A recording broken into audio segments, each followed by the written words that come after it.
Sziasztok, Petra vagyok, és ez az Easy Hungarian magazin. Itt a február utolsó hete, itt vannak az utolsó napok, úgyhogy ezen a héten nem cikket küldök, nem írok új témáról, hanem ezt a videót csináltam nektek. Itt a magazinban minden héten küldök cikket, de minden hónapban az utolsó héten egy olyan videót küldök, amiben elmesélem, hogy mi volt abban a hónapban a magazinban. Ez azért jó, mert nem biztos, hogy minden cikket olvastál, de ebben a videóban megismerheted, hogy miről szóltak a szövegek. Ebben a hónapban a napi rutinról írtam. Van-e ideális napi rutin, mire kell mindig időt találni, ilyesmi. Az első szöveg címe az volt, hogy napi rutin és boldogság. Itt arról írtam, hogy gyerekkorunkban talán azért voltunk boldogok, mert mindig fix napi rendünk volt. Tudtuk, hogy mit csinálunk először, utána mi a következő, és a következő, és a következő. Ugyanabban az időben keltünk fel, mentünk iskolába, ettünk, feküdtünk le aludni, stb. Felnőttként gyakran nem tudjuk előre, hogy mi fog történni, és ezért vagyunk stresszesek. Ha lenne napi rutinunk, nem kellene rohannunk, sietnünk, és nem lennénk stresszesek. A 3 legfontosabb dolog, amire időt kellene találnunk, az alvás, az evés és a mozgás. Ha ezekre találunk időt, akkor boldogabbak, nyugodtabbak, egészségesebbek leszünk. Ha szeretnénk minden fontos dologra időt találni, akkor előre kell terveznünk. Az nem működik, hogy majd eszem valamit, ha lesz időm, vagy sportolok, ha lesz időm, mert akkor soha nem fogok normálisan enni, vagy sportolni. Természetesen minden ember más, és mindenkinek más lehet az ideális napi rutin, vagyis nincs olyan, ami mindenkinek működik. Fontos tudnunk, hogy nekünk mi működik jól, egy szigorú, fix napirend, vagy egy rugalmas napirend, ami egy kicsit spontánabb. A második szövegben egy statisztikáról írtam, arról, hogy konkrétan hogyan néz ki egy átlagos napunk, vagyis mit csinálunk egy tipikus napon.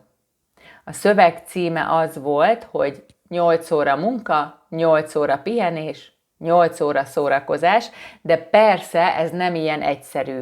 A statisztika szerint csak 3 órát dolgozunk, nem tudom, ki dolgozik csak 3 órát, és kb. 4,5 órát szórakozunk, ami általában azt jelenti, hogy tévét nézünk. De elég sokat olvasunk is, találkozunk a barátainkkal, és egy kicsit játszunk a gyerekeinkkel. A legtöbb időt természetesen alvással és evéssel töltjük. A következő szövegben a digitális méregtelenítésről, vagyis a digitális detoxról olvashattatok. Ez szerintem egy nagyon fontos téma mostanában. Általában az okostelefon az egyik legfontosabb dolog az életünkben, az én életemben biztos, és reggeltől estig ott van a közelünkben, mindig van valami értesítés, pitty-pitty, és akkor megnézzük, hogy mi jött, új üzenet, új e-mail, új Instagram poszt, stb. Az a probléma, hogy ha jön egy értesítés, akkor gyakran úgy érezzük, hogy azonnal reagálnunk kell. Általában azonnal megnézzük a telefont, és elolvassuk az új üzenetet, gyakran alvás előtt is a telefont nyomkodjuk, és utána nehezebb elaludni. Ezért sok ember úgy dönt, hogy digitális detoxot csinál, ez azt jelenti, hogy egy ideig telefon nélkül élnek. Sokan csak néhány alkalmazást, appot nem használnak, például a közösségi médiát, Facebookot vagy Instagramot, de vannak, akik 1 vagy 2 napig egyáltalán nem használnak telefont. Szerintem ez nagyon jó ötlet, de azt hiszem, hogy ez nekem még nem sikerülne. Ezek voltak a februári témák, a februári szövegek. Amikor ezeket a cikkeket írom, mindig az a célom, hogy érdekesek legyenek. Nem csak a nyelvtanulást segítik, hanem tényleg olyan témákról, olyan dolgokról írok, amelyek érdekesek is, nekem is. Mindig van olyan rész ezekben a szövegekben, ami nekem is új dolog, ami nekem is érdekes. Most talán az volt a legérdekesebb, amikor a napi rutinról írtam, és arról olvastam, hogy gyerekkorunkban azért voltunk boldogok, mert kiszámítható volt a napunk, vagyis tudtuk, hogy mikor mi fog történni. Szerintem sok más oka is van annak, hogy miért emlékszünk a boldog gyerekkorunkra, de érdekes volt azon elgondolkozni egy kicsit, hogy tényleg könnyebb az életünk, ha mindig tudjuk, hogy mikor mit kell csinálnunk. Igen, lehet, de nem biztos, hogy boldogabbak is vagyunk, de tényleg kevesebb a stressz, azt gondolom. A másik érdekes és nagyon fontos dolog volt nekem az ideális napirend. Amikor iskolába járunk, akkor mindenkinek ugyanaz a napirendje, és ez nem mindenkinek könnyű. Mert vannak olyan emberek, akik nem szeretnek, vagy nem tudnak korán kelni, és nekik is korán reggel kell iskolába menniük. És azt gondolom, hogy felnőttként nagyon fontos, hogy ne sémákban gondolkodjunk, ne azt csináljuk, amit általában szoktak csinálni az emberek. Nem. Mindig arra gondoljunk, hogy nekünk mi működik, hogy nekünk mi jó. És tényleg sokkal boldogabban lehet élni, sokkal jobban lehet dolgozni akkor, ha olyan napi rutinunk van, ami tényleg működik. A napi rutinról is beszélgetünk majd most csütörtökön a Zoom találkozón. És ha magazin +++ olvasó vagy, akkor februárban is kaptál nyelvtani jegyzeteket minden héten. Ugye ezek rövid videók, ahol valamilyen nyelvtani részt megmutatok, prezentálok, elmagyarázok és adok sok-sok-sok példát. Ebben a hónapban nagyon népszerű témákról beszéltem, mindenki kedvence a szórend.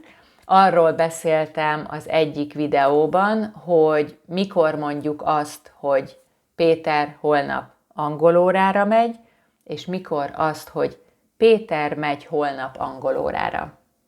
Aztán beszéltem a másik kedvencről, a meg igekötőről, olyan szavakban, mint például megnehezít, megéhezik, stb. A harmadik nyelvtani videóban arról beszéltem, hogy hogyan használjuk a hogy szót. És a negyedik videó a birtokosról szólt, arról, hogy mi a különbség a ház az enyém és az én házam között. Remélem, hogy hasznosak voltak a témák és a videók. Természetesen, ha nem vagy +++ olvasó, akkor is nézhetsz nyelvtani videókat, mert minden hónapban egy videó nyilvánosan elérhető a YouTube-on. Ha van kérdésetek a nyelvtani témákról, akkor mindig lehet kommentet írni, vagy üzenetet küldeni a Patreonon, és ne felejtsd el, hogy ha magazin +++ olvasó vagy, akkor privátban is kérdezhetsz, és én egy videóban válaszolok minden hónapban. Februárban 9 kérdést küldtetek, úgyhogy egy jó hosszú videót csináltam, nagyon jó volt, és már most lehet küldeni a márciusi kérdéseket, A linket már küldtem egy posztban. Február első hetében csináltunk egy beszélgetős programot is. 2 éves volt a magazin, és ezért csináltunk egy privát chat csoportot, ahol a születésnapokról beszélgettünk. Szuper volt, én nagyon jól éreztem magam, mert jó volt találkozni, beszélgetni veletek. Ha tetszett ez a program, akkor érdekes lehet a következő privát beszélgetős program is, ami március 6-án kezdődik. Ha szeretnél több információt, kattints a linkre a posztban. Ezek voltak februárban a magazinnál. Ne felejtsétek el, hogy ha magazin +++ olvasók vagytok, akkor lesz élő Zoom meeting is, Zoom találkozó is csütörtökön, március 2-án, ahol a februári témákról fogunk beszélgetni. A kérdéseket mindig elküldöm előre, és így tudsz készülni a beszélgetésre. Köszönöm szépen, hogy megnéztétek ezt a videót, kommenteket, véleményeket, ötleteket, megjegyzéseket várok, mint mindig, mert akkor tudok hasznos dolgokat csinálni nektek, ha tudom, hogy mit szeretnétek, hogy mire van szükségetek. Köszönöm szépen, és jó tanulást kívánok márciusban is. Sziasztok!